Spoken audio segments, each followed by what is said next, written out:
마태복음 18장 18절에서 20절 말씀입니다. 신약성경 30쪽입니다. 우리가 한 목소리로 천천히 읽겠습니다. 진실로 너희에게 이르노니 무엇이든지 너희가 땅에서 매면 하늘에서도 매일 것이요 무엇이든지 땅에서 풀면 하늘에서도 풀리리라. 진실로 다시 너희에게 이르노니 너희 중에 두 사람이 땅에서 합심하여 무엇이든지 구하면 하늘에 계신 내 아버지께서 그들을 위하여 이루게 하시리라. 두세 사람이 내 이름으로 모인 곳에는 나도 그들 중에 있느니라. 아멘. 네, 오늘 말씀은 세상은 대표인 나를 기다린다 라는 이야기입니다.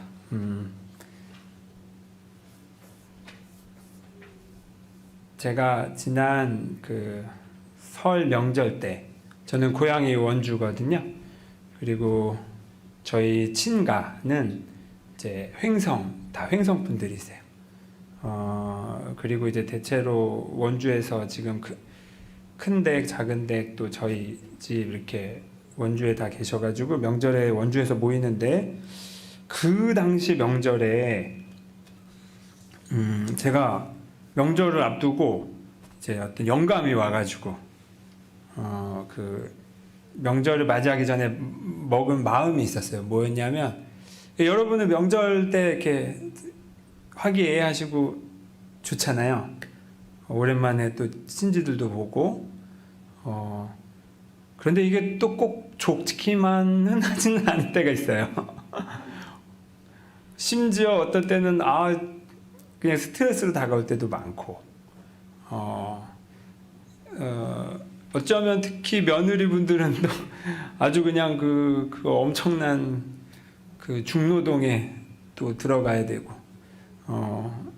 그래서 사실 좋기만은 하진 않은, 그리고 또 결혼 안 하거나 아직 취직을 못 하거나 뭐 또 있으면 또 단골로 이제 이렇게 너는 언제 결혼하니 뭐 이런 얘기 또 오가면 또 젊은 사람들은 또 그것대로 막 스트레스 받는다고 막 이렇게 하소연하기도 하고 그래요. 근데 이제 은근히 아주 사소하게라도 가족들이 모이면 참 사랑하는데, 그런데 이게 꼭 그렇게 기분 좋게만은 되지 않는 때가 꽤 많아. 근데 저희 집도 마찬가지고, 그래서 이번 명절은 내가 좀 정신 차리고 맞이해봐야겠다. 어차피 뭔가 이렇게 갈등이나 또 아주 사소한 짜증은 일어나기 마련이니, 그럼 그때 내가 어떻게 할 것인가를 한번 미리 답을 정해놓고 명절을 한번 맞이해봐야겠다. 이렇게 제가 맞이했어요. 마치 예언을 들은 것처럼, 3일 뒤에 너네 집이 번개를 맞아가지고 불이 날 거야. 그거는 피할 수가 없어. 자, 그럼 어떡할래? 마치 이런 거. 불이 나는 건 피할 수가 없대요. 근데 미리 알려는 줬어요. 그러면 이제 나는 어떻게 할 것인가? 한번 상상을 해보세요. 근데 이제 이런 마음으로 거의 명절 때 집안 간에 어떤 사소한 갈등이 있었다면, 그 갈등이 일어날 걸 마치 번개 맞은 것처럼 똑같이 여기고, 자, 그러면 그때 나는 어떻게 할 것인가? 이미 알고 있는데도 집에 번개 맞아서 불이 나면, 왜 우리 집에 불이 나는지 하나님 뭐 하셨냐고, 막 원망과 절망으로 이렇게 할 수도 있겠지만, 미리 알고 그 일을 당하면 사실 그렇게까지 원망스럽진 않잖아. 이미 마음의 준비는 했으니까. 마찬가지. 사실 우리가 겪는 많은 일들이 미리 처음 겪는 일이지만, 마치 그걸 처음 겪을 때 대하는 태도가 마치 일어날 것을 내가 맞이하는 마음으로 그걸 맞이하게 되면 이게 또 살짝 마음이 달라져요. 약간 더 힘이 생겨. 약간 좀 내 마음에 이렇게, 실은 준비한 적은 없는데 준비한 것처럼 대하면 정말 그게 준비한 마음으로 대하게 돼. 그리고 훨씬 좀 여유롭게 그 갈등 상황이나 어려운 상황을 대하는 지혜가 생겨요. 근데 제가 이제 그렇게 해본 거예요. 아니나 다를까 그 명절 때 저기 뭐야, 제 조카가 눈에 이상이 생겨서 또 병원을 한참 다니고 있었더라고요. 그리고 또 이제 어르신들끼리 막 자식 얘기하는데 또 이게 우리 자식을 이렇게 막 잘 됐다 라면서 이게 칭찬하는데 이게 또 교묘하게 약간 자랑으로 가는 듯 하면서도 또 아닌 것 같기도 하고 라는 약간 이 비교하는 이야기로 가기도 하고. 또 그때 또 저희 집 아이는 또 이런저런 또 말을 안 들어가지고 신경전으로 또 한껏 또 마음이 상하기도 하고. 그리고 오랜만에 뵌 저희 큰애 숙모는 제가 한 거의 반년 만에 인사를 드려 갔더니 그 사이에 2번이나 죽을 고비를 넘기셨더라고요. 근데 그것도 모르고 그냥 이렇게 그냥 평소처럼 그렇게 과일 사들고 인사드리러 갔는데 정말 어려서부터 저를 최고로 생각하시고 이뻐해 주셨던 큰애 숙모는 또 그런 어려움을 겪으셨고, 뭐 또 누군가는 이제 제 또 사촌 동생은 이제 결혼 앞두고 막 이런저런 그 고민 속에 이런 얘기도 막 듣고 막 5만 가지 이야기들을 막 다 들었어요. 또 제 고향 교회에서는 이제 목사님 청빙하는 것 때문에 또 어디나 청빙이라는 게 쉬운 과정이 아니니까 되게 어려움을 겪고 있고 또 갈등까지 일어나고 이런 얘기들을 이렇게 막 다 듣는 거예요. 그러면서 그때마다 이제 마음이 좀 착잡해지더라고요. 그리고 아니나 다를까 준비는 했으나 몇 번 위기도 있었어요. 제 마음이 그 상황을 접하고 이야기를 듣는데, 예를 들면 막 누가 뭐 잘못된 것 같아서 막 얘기하면 저도 이제 같이 비난하고 싶은 마음도 올라오기도 하고 막 그렇더라고요. 그런데 그래도 제가 특히 이번 명절은 정신 차리고 그래 이런 일은 이미 일어날 거야를 전제하고 자 그때 내가 어떻게 그 상황에 반응할까를 정해놓고 맞이했다고 했잖아요. 그랬더니 정말 비난하는 마음이 올라오거나 아니면 나도 같이 짜증나거나 아니면 나도 같이 걱정되는 마음이 올라와도 그게 오래가지 않더라고요. 그리고 바로 돌려서 지난주 말씀드렸듯이 감사합니다, 사랑합니다, 그냥 무조건 그 말로 돌려버렸어요. 에라 모르겠다, 이거 나도 몰라요, 내가 어떻게 해. 내가 결혼하는 것도 아니고 내 사촌동생 결혼하는데 그걸 뭐 내가 어떻게 해줍니까? 하나님 제 여기에 담지 않고 하나님께 넘겨드립니다. 이렇게 그 자리에 내가 있지 않고 그 걱정하는 자리에 내가 있지 않고 이렇게 살짝 비킨 거예요. 그리고 그대로 하나님께 이 걱정과 근심과 비난과 짜증이 여기서 머물지 않고 하나님께 이렇게 하나님께 넘겨드리는 역할을 그때마다 제가 했어요. 감사합니다, 사랑합니다, 이 말로 계속 감사한 거 없었는데 그냥 감사합니다. 사랑하는 마음이 그 자리에 들지 않았는데 그냥 사랑합니다, 계속. 근데 이 상황에서 제가 그 명절 때 작정하고 맞이한 이 상황에서 공통점이 있어요. 공통점. 사촌 동생 우리 조카 우리 외숙모 아프신 거 또 뭐 고향교회 어떤 여러 걱정들 등등등 너무 다양한 상황인데 공통점이 하나 딱 있어요. 그게 뭐냐면 바로 이 모든 이야기를 겪거나 듣는 상황에서 누가 있었다? 내가 있었다. 내가 직접 그 상황은 겪지 않더라도 그 이야기가 오고 가는 그 말 사이 그걸 내가 지금 들은 거잖아요. 내가 그 자리에 있어서 그 얘기를 들은 거예요. 내가 그 자리에 있어서 그 상황을 경험한 거예요. 이 모든 상황의 공통점은 내가 그 자리에 있었다. 내가 그 자리에 있었다. 당연하지. 근데 이게 중요해요. 왜 중요하냐?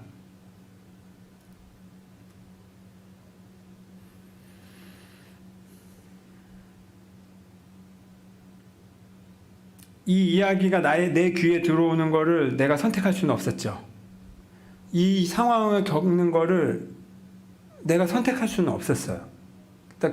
뭐 안 갔으면 안 겪을 수도 있겠죠. 근데 우리의 삶이라는 게 그렇잖아요.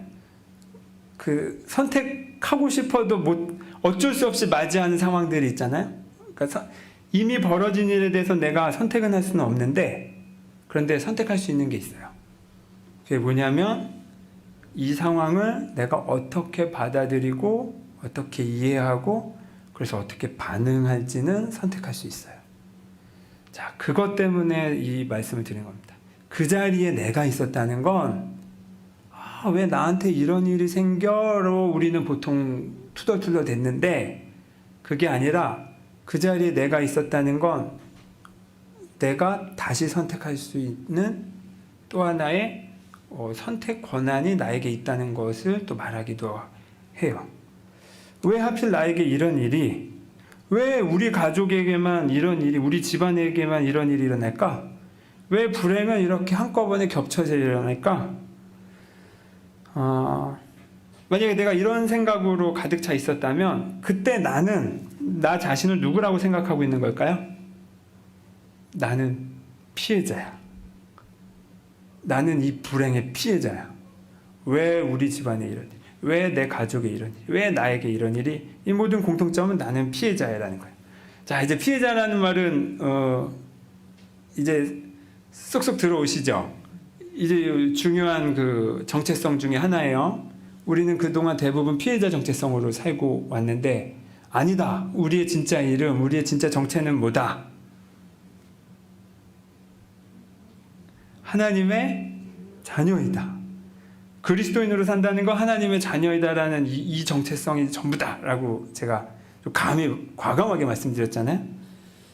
왜 하필 나에게 이런 일이라는 건 내가 피해자 정체성에 또 동일시되어 있다는 거예요. 자, 그런데 사실 이게 뭐 우리의 탓이 아니죠. 우리가 살아온 삶이 대부분 그래요. 경쟁에서 살아남아야 했고, 학교에서부터, 어린 시절에서부터.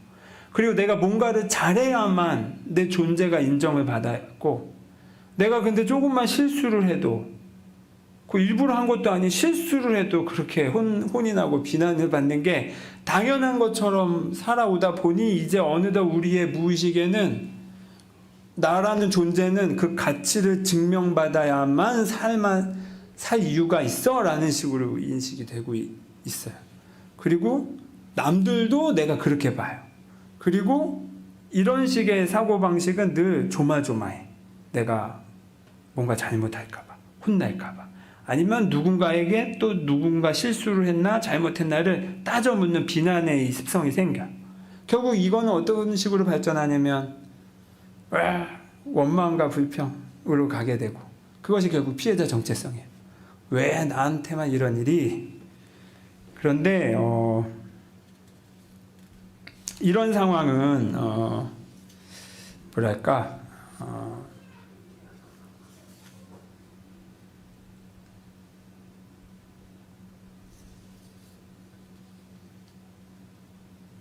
하나님의 자녀의 정체성으로 돌아설 때 그때는 전혀 다르게 읽힐 수 있어요. 하나님의 자녀의 정체성으로 돌아설 때 왜 하필 나에게 이런 일이는 무슨 말로 바뀌냐면 이거 내 책임이구나, 이렇게 바뀔 수 있어요. 내가 어떻게 하냐에 따라 이 원망으로, 이 피해의식으로 가득 찬 상황이 전혀 새롭게 이해되고 표현될 수 있구나. 저는 이것을 대표성이라고 표현하고 싶습니다.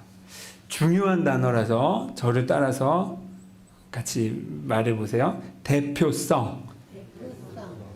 나는 누구의 대표냐면, 무엇의 대표냐면 내가 지금 경험하고 있는, 통과하고 있는 이 어려운 상황에서의 대표예요. 무슨 말이냐?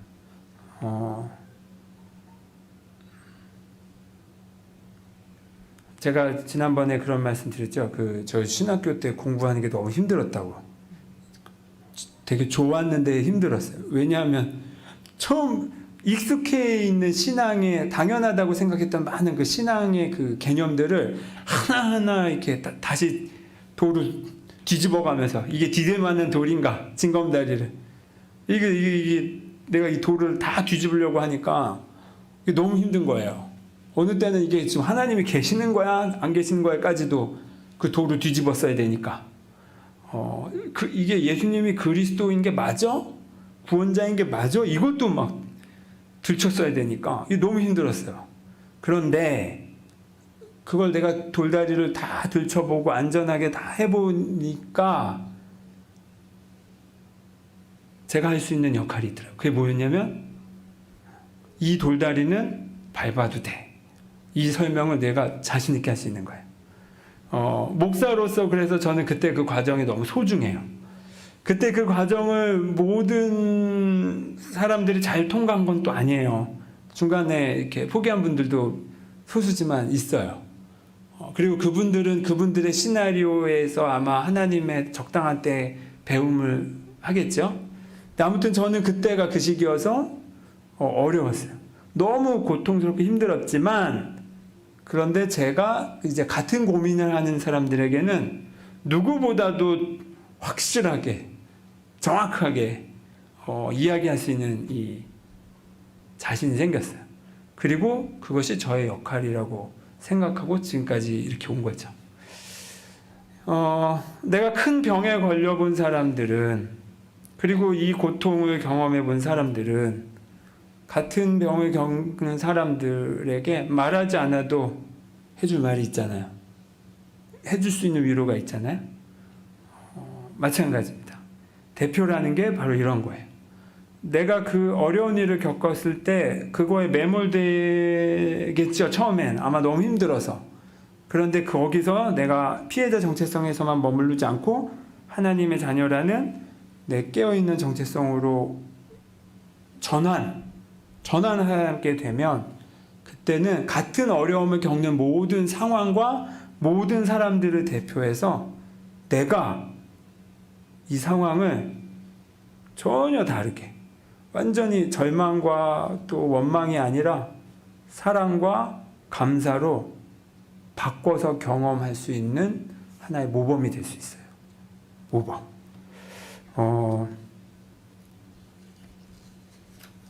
이런 상황에서 그리스도인으로서 산다는 건 무엇인가? 대표성으로 산다는 건 무엇인가? 나는 이 어려운 상황에서도 하나님의 자녀야.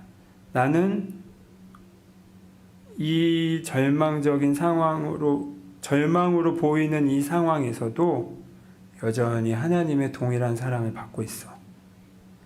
나는 상처받을 수 없는 존재야.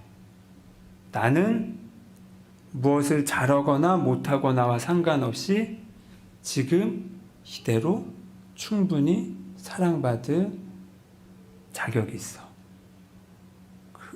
이렇게 사랑받아 본 사람은 사랑할 수 있어요. 자, 그래서 여기서 중요한 건 여러분이 이 사랑의 경험, 원점,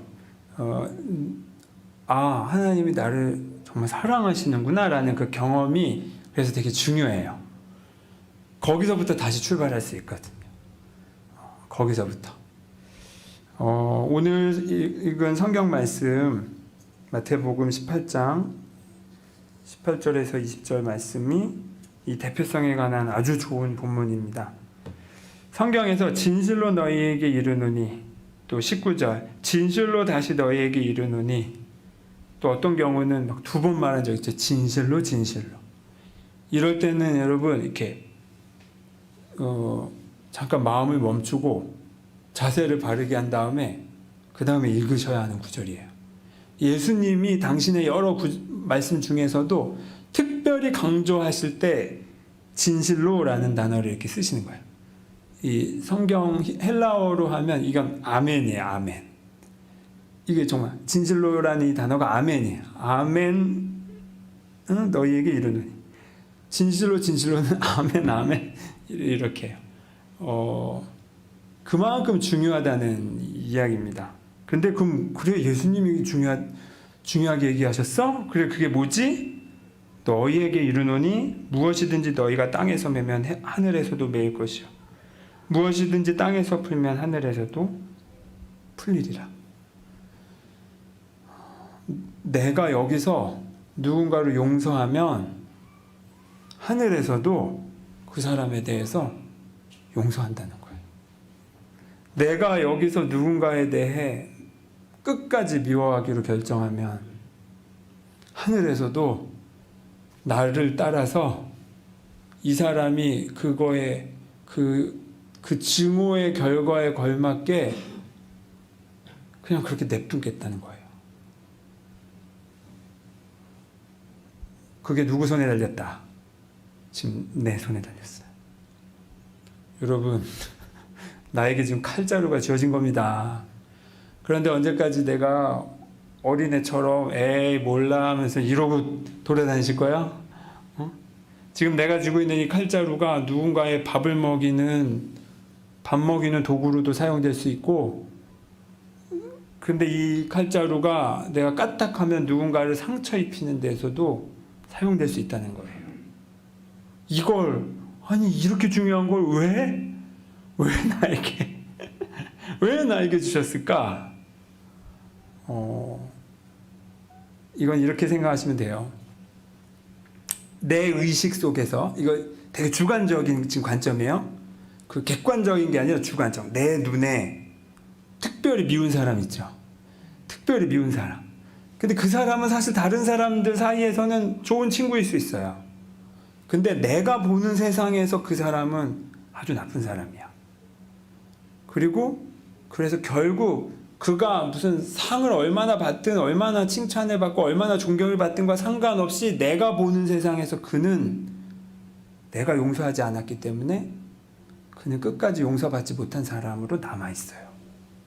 그리고 내가 그가 그의 어떤 행동을 보든 그의 내 눈에는 책 잡힌 행동만 그에게 보이게 돼 있어. 그의 여러 면이 있는데 내가 그를 용서하지 않았다 보니까 그의 여러 면 중에, 다양한 면 중에 그의 좋은 면도 있는데도 불구하고 내 눈에는 나쁜 면만 보이게 돼 있어요. 왜? 내가 그를 용서하지 않기로 결정했기 때문에.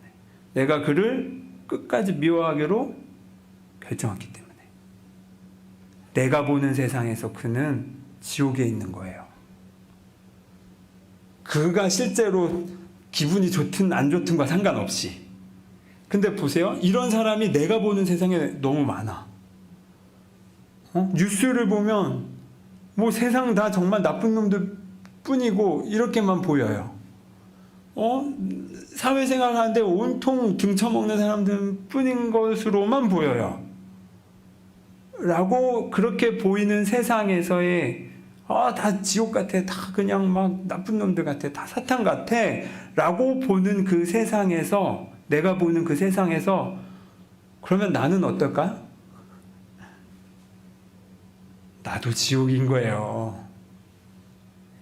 나도 용서받지 못할 수 있다라는 늘 불안감에 살 수 있는 거예요. 자, 이게 중요합니다. 내가 보는 세상이 그렇게 부정적이고 원망과 불평과 미움과 이걸로 가득 차 있는 것으로 보인다. 내 눈에 또 자꾸 그것만 보인다. 라는 거는 실은 나도 그 주파수대에 지금 맞춰져 있을 수 있는 확률이 되게 높아요. 나도. 내가 그렇게 보기로 결정했기 때문에. 그럼 반대로 내가 누군가를 용서하기로 결정했을 때, 내가 누군가를 용납하기로 결정했을 때, 내가 이 원망스러운 상황에, 이 고통이 가득한 세상에 왜 우리 가족에게만 이런 일이 생겨, 왜 나한테는 이렇게 안 좋은 일이 겹쳐서 몰려서 생겨 라고 하는 그 상황에 누가 봐도 참 넌 어떻게 살았니 싶을 만큼의 그 고난의 상황에서 내가 원망의 말을 이제 그만 멈추고, 좋아, 나 힘들어, 그런데 더 이상 이렇게만 살지 않겠어. 이거보다 더 나은 방법이 있을 거야. 뭔지는 모르겠다. 그럼 하나님한테 물어봐야지. 하나님, 지혜를 주십시오. 제가 이 상황에 더 머물고 싶진 않습니다. 이제 저도 이렇게 원망하고 남 탓하는 거 지겹습니다. 저 이제 더 누군가 원망하고 싶지 않습니다. 어떻게 해야 되나요? 도와주세요. 라는 말과 함께, 라는 기도와 함께 그 불평하던 말 3마디 했던 거 1마디로 줄인다든가 이런 식의 작은 실천을 해보는 거예요. 그리고 이 상황은 어쩌면 나를 통해서 다르게 경험될 수 있다. 내가 이 상황을 원망이 아니라 감사로 경험할 때 내가 보는 세상, 나와 비슷한 이 어려움을 겪고 있는 사람들에게 동일하게 이 감사가 전파될 수 있다. 라는 게 바로 이 대표성의 자리예요. 저에겐 아주 신기한 경험이 있어요. 제가 영적으로 이렇게 제일 빠르게 성숙하고 성장했을 때가 대학교 이제 후반 대학원 때였어요. 대학교 후반 대학원.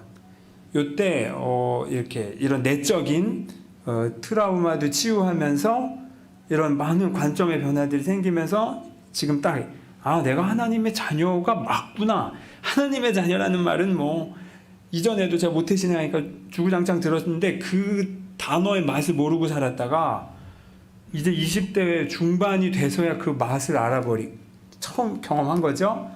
그리고 정말 그게 내 가슴으로까지 그 기쁨이 느껴지더라고요. 그리고 막 영적으로 성숙하던 그때에 되게 오랜만에 이제 학교 다니라고 서울 생활을 했는데 오랜만에 고향집에 왔어요.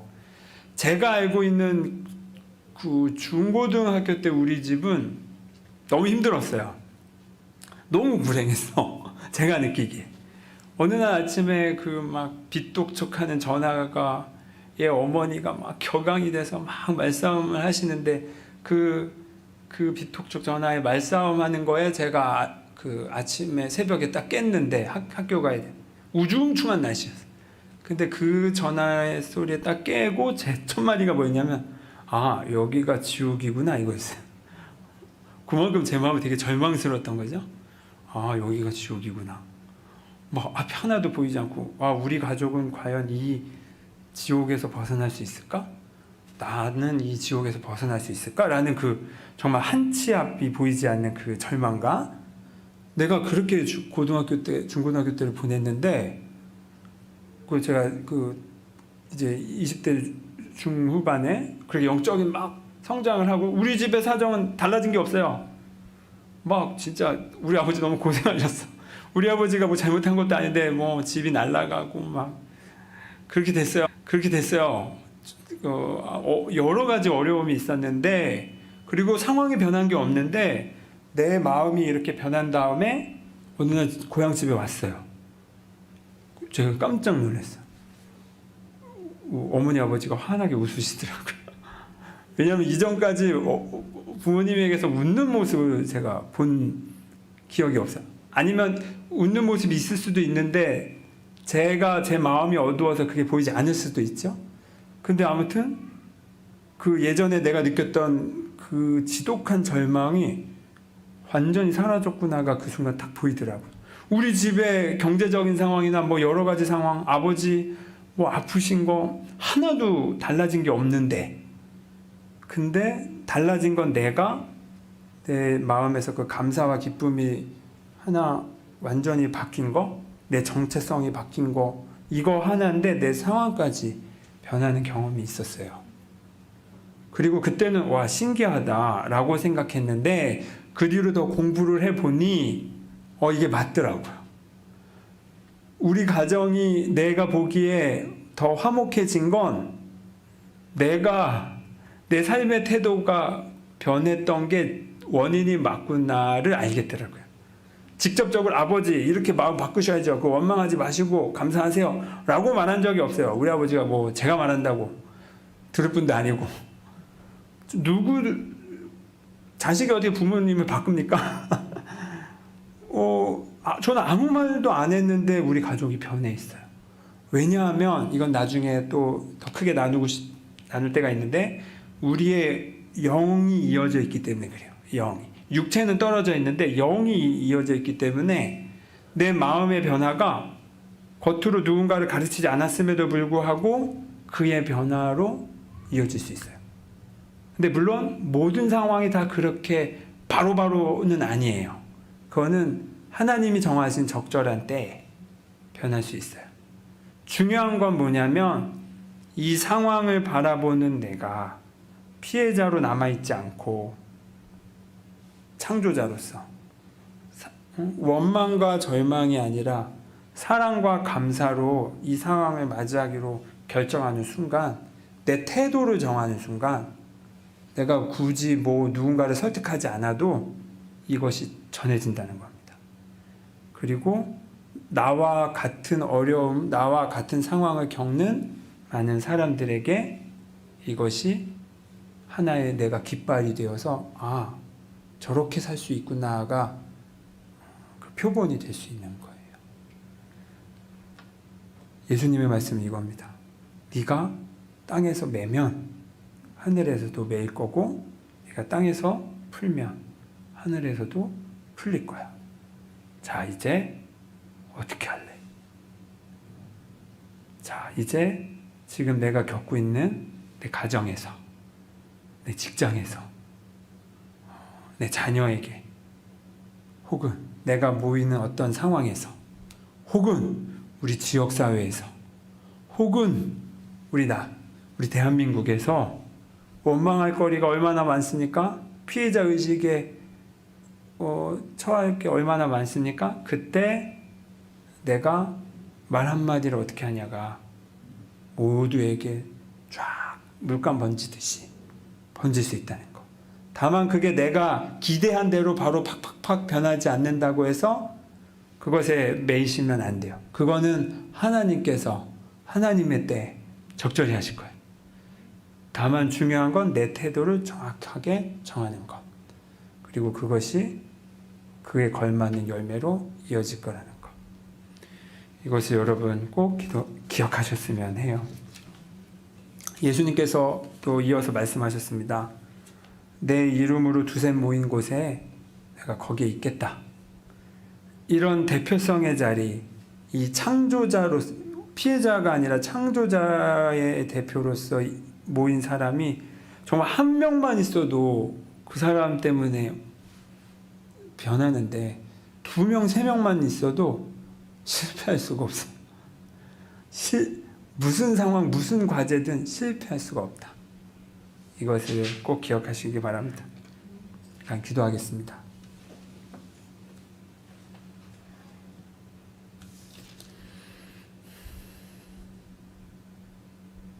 하나님,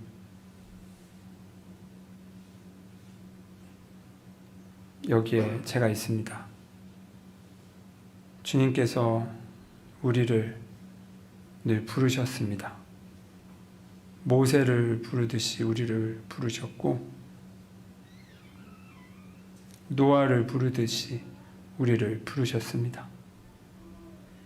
그 세상을 대표해서, 이스라엘 민족을 대표해서 깃발을 들고 그 역할을 하게끔, 그 절망의 상황에서도 예수님께서는 모세를 부르셨듯이, 또 노아를 부르셨듯이 지금 우리의 가정의 대표로, 또 우리의 일터의 대표로, 우리가 처해져 있는 여러 어려운 상황의 대표로 우리를 부르고 계십니다.